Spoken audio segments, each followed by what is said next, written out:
Okay, can we learn the theme again? You guys have to tell loudly, okay? I have some ear problems, so you guys have to clear it today. Okay? It's fine. Okay. What is the theme of the summer camp? Innum jora ಹೇಳಿ.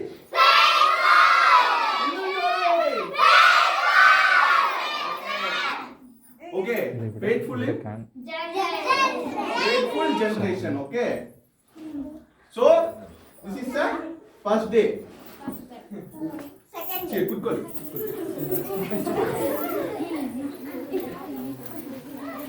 So this is the first day, right? In ಮೊದಲನೇ ದಿನ ತಾನೇ?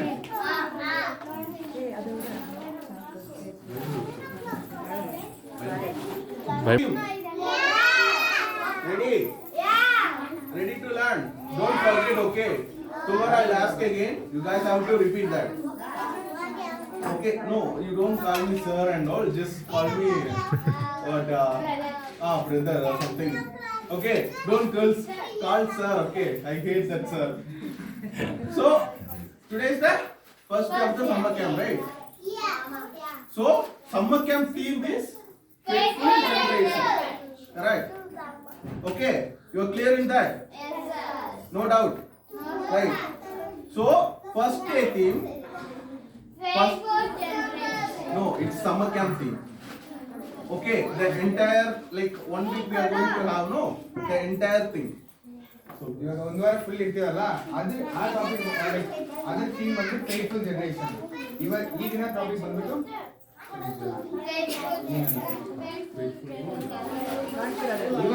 ಇವತ್ತು topic ಬಂದ್ಬಿಟ್ಟು faithful in parents. Faithful to parents.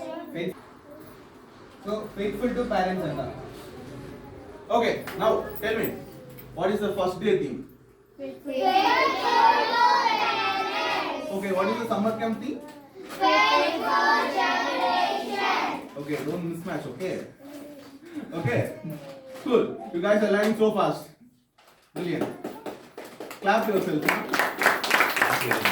Okay, super. So, we are going to learn a memory words. Okay. From Bible, we are going to learn a passage.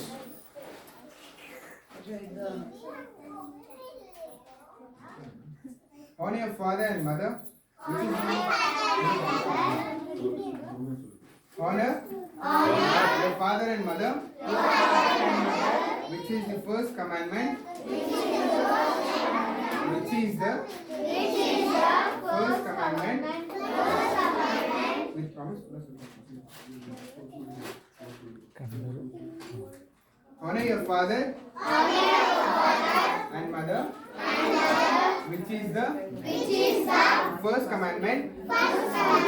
With promise that it may be well with you and you may live long.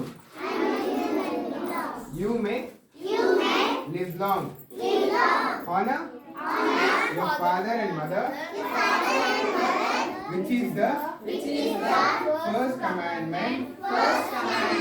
With promise that it may be well with you and you may live long. Honor your father and mother, which is the first commandment. With promise that it may be well with you and you may live long. Ephesians 6:2 and 3. Ephesians 6:2 and 3. Okay, you guys understand? Kannada. ಸೇವ ಕನ್ನಡ ಕಲ್ತ್ಕೊಳ್ಳೋಣ.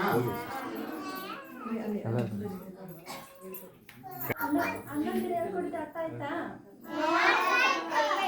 ಕನ್ನಡದಲ್ಲಿ ಹೇಳ್ಕೊಡ್ತೀನಿ, ಇನ್ನೂ ಚೆನ್ನಾಗಿ ಅರ್ಥ ಆಗುತ್ತೆ. ವಾಗ್ದಾನ ಸಹಿತವಾದ ಮೊದಲನೆಯ ಆಜ್ಞೆಯನ್ನು ಕೇಳಿರಿ.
ಜೋರಾಗಿ ಹೇಳ್ಬೇಕು ಕನ್ನಡದಲ್ಲಿ.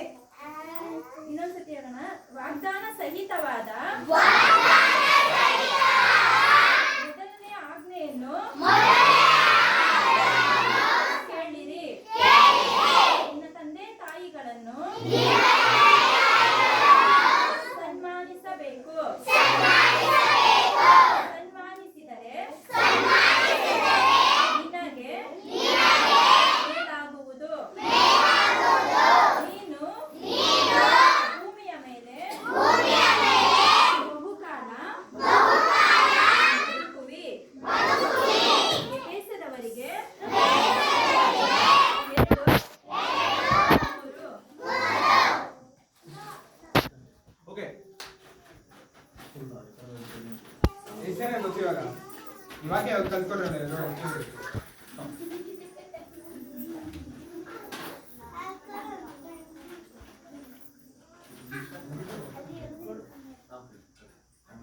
ವಾಗ್ದಾನ ಸಹಿತವಾದ ಮೊದಲನೆಯ ಆಜ್ಞೆಯನ್ನು ಕೇಳಿರಿ. ನಿಮ್ಮ ತಂದೆ ತಾಯಿಯನ್ನು ಸನ್ಮಾನಿಸಬೇಕು. ಸನ್ಮಾನಿಸಿದರೆ ನಿನಗೆ ಒಳ್ಳೆಯದು ಆಗಬಹುದು, ಮೇಲಾಗುವುದು. ಭೂಮಿಯ ಮೇಲೆ ನೀನು ಬಹುಕಾಲ ಬದುಕುವಿ.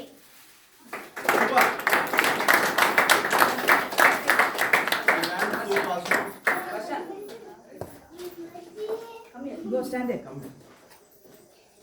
ಸೂಪರ್. ಯಾರೆಲ್ಲ ಹೇಳಿದ್ರೆ ಅವ್ರಿಗೆ ಗಿಫ್ಟ್ ಇದೆ.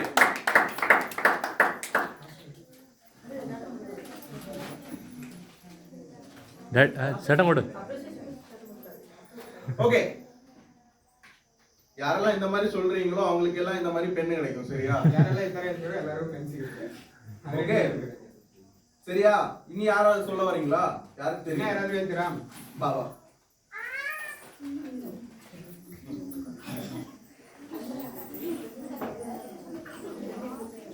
ವಾಗ್ದಾನ ಸಹಿತವಾದ ಆಜ್ಞೆಗಳನ್ನು ಕೇಳಿರಿ. ನಿಮ್ಮ ತಂದೆ ತಾಯಿಗಳನ್ನು ಸನ್ಮಾನಿಸಬೇಕು. ಸನ್ಮಾನಿಸಿದರೆ ನಿಮಗೆ ಮೇಲಾಗುವುದು. ನೀನು ಭೂಮಿಯ ಮೇಲೆ ಬಹುಕಾಲ ಬದುಕುವಿ.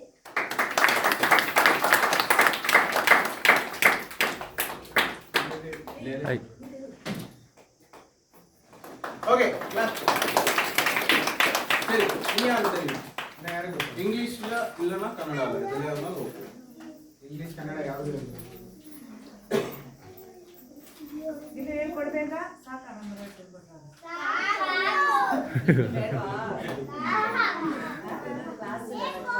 Okay okay. What is the theme of the summer camp? இன்னும் ஜோரா ಹೇಳಿ. First day theme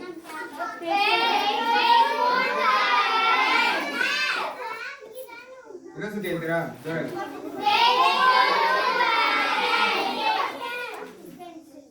okay, tell again. Okay சரி, இப்போ ஒரு ஸ்டோரி கேட்கலாமா? ಇವಾಗ ಒಂದು ಸ್ಟೋರಿ ಕೇಳೋಣ.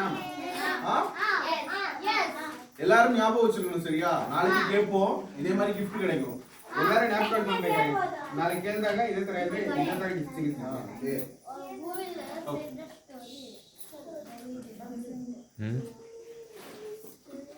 எப்படி ಫುಲ್ ವಿಡಿಯೋ ಇಡೋಣ ಸ್ಪೇಸ್ ಮಾಡಿಲ್ವಾ? ಯಾಕೆ ಅಪ್ಪ ಅಮ್ಮ ಏನು ನಾನು ಮಾಡಿದೆ, ನೀನು ಮಾಡಿಲ್ವಾ? ನಾಷ್ಟ ಮಾಡಿಲ್ವಾ? ಅವಾಗ ನಾವು ಅಣ್ಣ ಹೇಳಿರೋ ಥರ, ಜ್ಯೋತಿಕ್ ಅಣ್ಣ ಹೇಳಿರೋ ಥರ, ಇವಾಗ ನಮ್ಮದು ಟಾಪಿಕ್ ಏನಂದ್ರೆ ನಂಬಿಗಸ್ತೆಯ ಸಂಗತಿ. ಏನಂದ್ರೆ ನಂಬಿಗಸ್ತದೆ ಅಂದ್ರೆ ಎಷ್ಟು ಆಗಿ ಗೊತ್ತು? ನಂಬಿಗಸ್ತದೆ ಏನು? ನಂಬಿಗಸ್ತದೆ ಅಂದ್ರೆ ನಂಬಿಕೆಯಾಗಿ ನಾವು ಬಾಳುವುದು. ಅಂದ್ರೆ ಬೇರೆಯವ್ರ ಜೊತೆ ನಾವು ನಂಬಿಗಸ್ತದೆ. ಸುಳ್ಳು ಹೇಳೋದು, ತಪ್ಪು ಮಾಡೋದು, ಅದೆಲ್ಲ ನಂಬಿಗಸ್ತದೆಯಾ? ನಂಬಿಗಸ್ತದೆಯಾ? ಅದು ಸರಿನಾ ತಪ್ಪಾ? ಸುಳ್ಳು ಹೇಳ್ಬೋದಾ? ಅಪ್ಪ ಅಮ್ಮಗೆ ಸುಳ್ಳು ಹೇಳ್ಬೋದಾ? ಇಲ್ಲ ತಾನೆ. ತಪ್ಪು ಮಾಡಿ ಕಳ್ತನ ಮಾಡ್ಬೋದಾ? ಕಳ್ತನ ಮಾಡಂಗಿಲ್ಲ. ಹೌದಾ? ಅದೇ ಇವಾಗ ಈ ವರ್ಷದ ನಮ್ಮ ಟಾಪಿಕ್ ಏನಂದ್ರೆ ನಾವು ಓದದಲ್ಲಿ ನಮ್ಮ ತಂದೆ ತಾಯಿಗೆ, ನಮ್ಮ ದೇವರಿಗೆ ಎಲ್ಲ ಕಡೆ ನಾವು ಬಾಳುವ ಜಾಗದಲ್ಲಿ ಎಲ್ಲ ನಾವು ನಂಬಿಕಸ್ಥರಾಗಿ ಇರ್ಬೇಕಂತಾನೆ ನಮ್ದು ಈ ವರ್ಷದ ಟಾಪಿಕ್. ನಾವು ನಂಬಿಕಸ್ಥರಾಗಿದ್ರೆ ಏನು ಇವಾಗ ಕೇಳಿರೋ ತರ ನಮ್ಮ ಟಾಪಿಕ್. ಇವಾಗ ಜೋಬಿಕನ ಹೇಳ್ಕೊಟ್ರೆ ಏನು, ತಂದೆ ತಾಯಿಗೆ ನಾವು ನಂಬಿಕಸ್ಥರೇ ಆಗಿದ್ರೆ, ತಂದೆ ತಾಯಿಗೆ ನಾವು ನಂಬಿಕಸ್ಥರಾಗಿದ್ರೆ ಏನಾಗುತ್ತೆ? ಬಹುಕಾಲ ಬದುಕ್ತೀವಿ.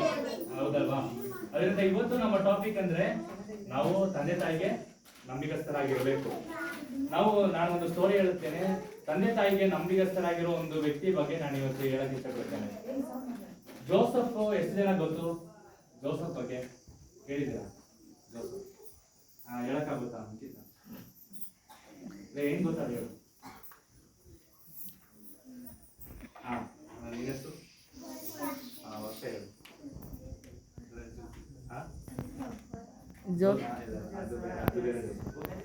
ಅದು ಜೋಸಫೇ. ಇದು ಬೇರೆ ಜೋಸಫ್. ಈ ಜೋಸಫ್ ಬಂದು ಅವರ ತಂದೆ ತಾಯಿಗೆ ಅವನಿಗೆ 11 ಸಹೋದರಿದ್ರು. 11 ಸಹೋದರಿ, ಒಂದು ತಂಗಿ. ಆದ್ರೆ 11 ಸಹೋದರಗಳು ಅವರ ತಂದೆ ತಾಯಿಗೆ ಬೇಡದೇ ಇರೋ ಕಾರ್ಯಗಳು ಏನಂದ್ರೆ ಸುಳ್ಳು ಹೇಳ್ತಾ ಇದ್ರು. ಅವರ ತಂದೆ ತಾಯಿ ಮಾತು ಕೇಳ್ತಾ ಇದ್ದಿಲ್ಲ.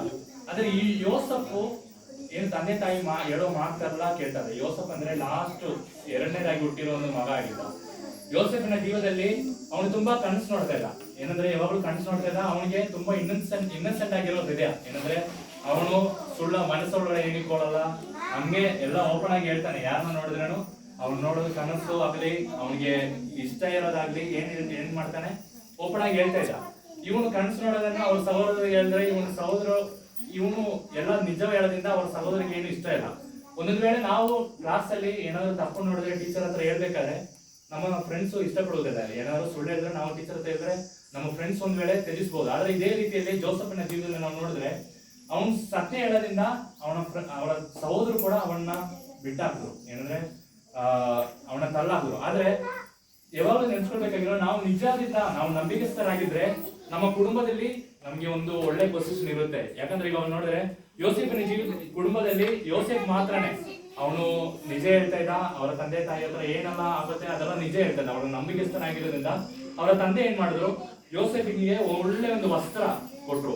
ಅವರ ಬೇರೆ ಸಹೋದರನಿಗಿಂತ ಹೆಚ್ಚಾಗಿ ಬೇರೆ ಸಹೋದರನಿಗೆ ಅವರ ತಂದೆ ಒಳ್ಳೆ ಡ್ರೆಸ್ ಕೊಟ್ಟಿಲ್ಲ.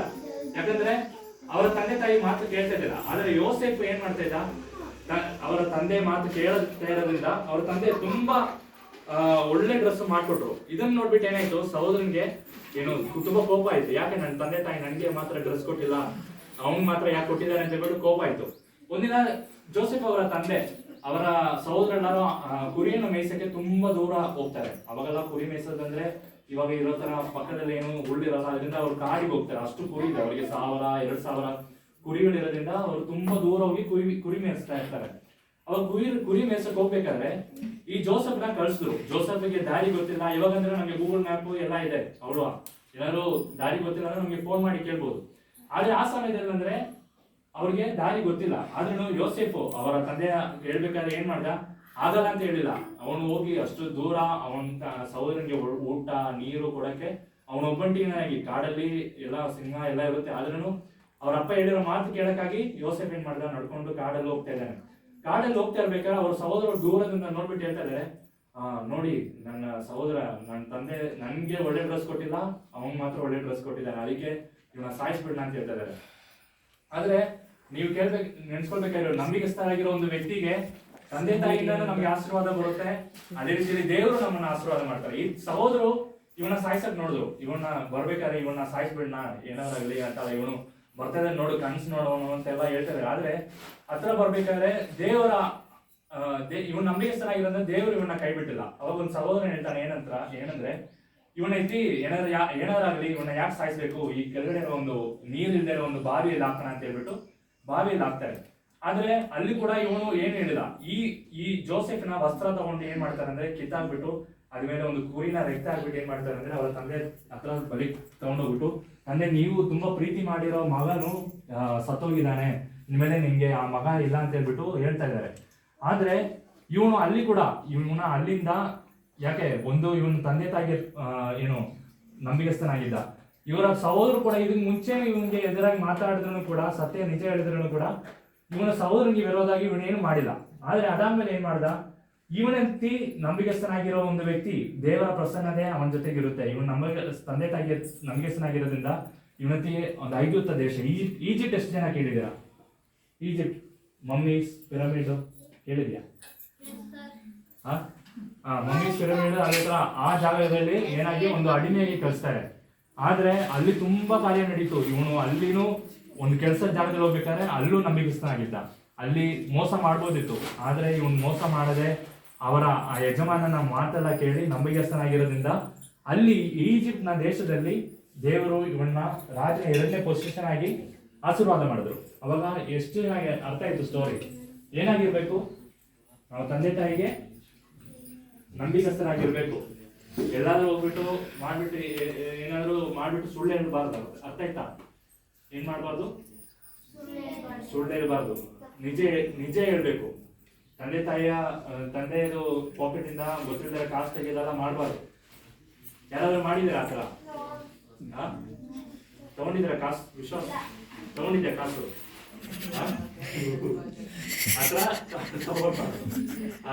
ಅದೇ ರೀತಿಯಲ್ಲಿ ಸುಳ್ಳು ಹೇಳ್ಬಾರ್ದು. ನಾವು ಇರೋ ಜಾಗದಲ್ಲಿ ಎಲ್ಲ ನಂಬಿಗಸ್ತರಾಗಿ ಏನಾದ್ರು ಅಪ್ಪ ಒಂದ್ ವೇಳೆ ಹೊಡಿತಾರೆ, ಆದ್ರೆ ನಮ್ಮ ಒಳ್ಳೆಯದಾಗಿ ಮಾಡೋದು. ಅದರಿಂದ ನಾವು ನಂಬಿಗಸ್ತರಾಗಿ ಇರ್ಬೇಕು. ಎಲ್ಲಿದ್ರು ನಾವು ಸ್ಕೂಲಲ್ಲಿ ಟೀಚರ್ ನಮ್ಮ ಜೊತೆಗೆ ಏನಾದ್ರು ಕೇಳಿದ್ರು ನಿಜ ಹೇಳ್ಬೇಕು. ನಮ್ಮ ಫ್ರೆಂಡ್ಸ್ ಏನಾದ್ರು ಹೊಡಿತಾರೆ ಅಂತ ಹೇಳಿದ್ರು ಅದಕ್ಕೆ ಕೇಳ್ಬಾರ್ದು. ಆದ್ರೆ ನಾವು ನಿಜ ಹೇಳ್ಬೇಕಾಗಿದೆ. ಅರ್ಥ ಆಯ್ತಾ? ನಾವು ನಿಜ ಹೇಳಿದ್ರೆ ಒಂದನೇದಾಗಿ ಇವಾಗ ಆ ಜೋಬಿಕನ್ನ ಹೇಳ್ಕೊಟ್ಟಿರೋ ತರ ನಾವು ಈ ಭೂಮಿಯಲ್ಲಿ ಬದುಕಾಲ ಬಾಳ್ತೀವಿ. ನಾವು ನಂಬಿಗಸ್ತರಾಗಿಲ್ಲ ಅಂದ್ರೆ, ನಾವು ತಂದೆ ತಾಯಿನ ಬಹುಮಾನಿಸಿಲ್ಲ ಅಂದ್ರೆ ನಾವು ಬದುಕಾಲ ಬರಕ್ ಸಾಧ್ಯನಾ?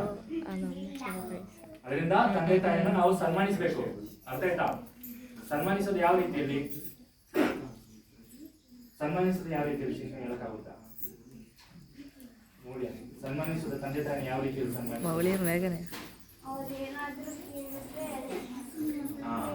ಅವಳಿಗೆ ಎಲ್ಲರೂ ಒಂದು ಚಪ್ಪಾಳೆ.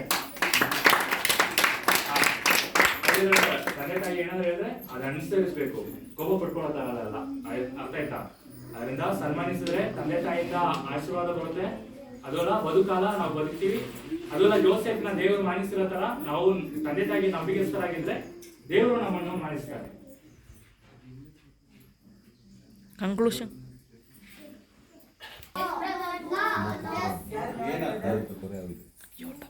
ನಾವು ನಮ್ಮ ತಂದೆ ತಾಯಿಗೆ ನಂಬಿಗಸ್ತರಾಗಿರಬೇಕು. Okay.